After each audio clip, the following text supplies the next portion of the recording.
Samdam tuani katsak na kain na napulpuli kamanghan lai poa minchang puri tuani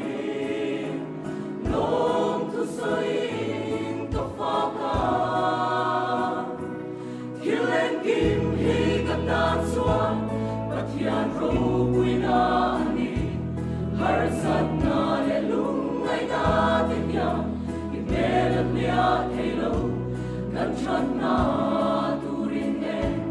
kim mi rem ruat lo ni e hallelujah la magalo me kamiti varami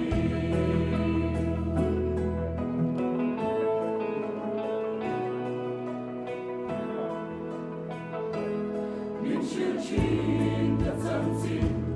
kanun guru kani operin min no chin masela min kitap tua chuan en kim ka ti theye nun na fam kim ka nei da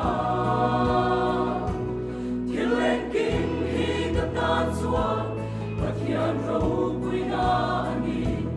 har sat na le lung ngai na te ya ki mel nia thelo kan chan na turin ne kim mi rem ruat lo ni e hallelujah la patalo me kamiti varani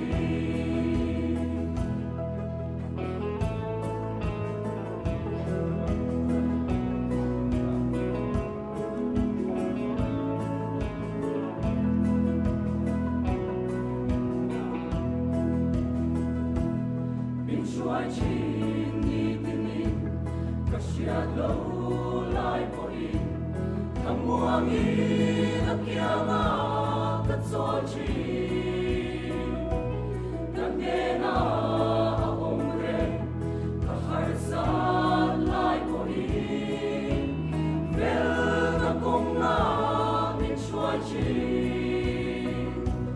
kilen kim hi katan suan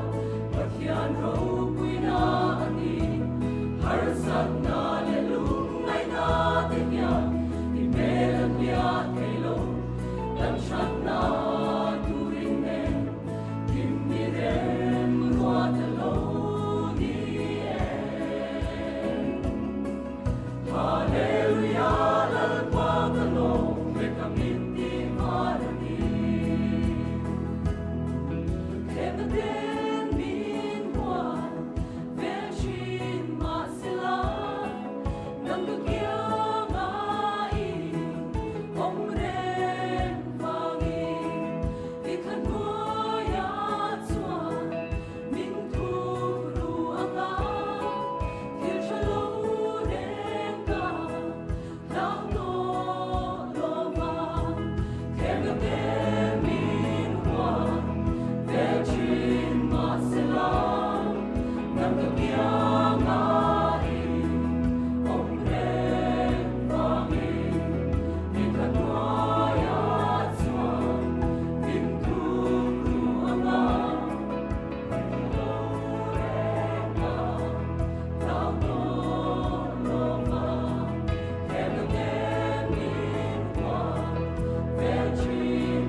Person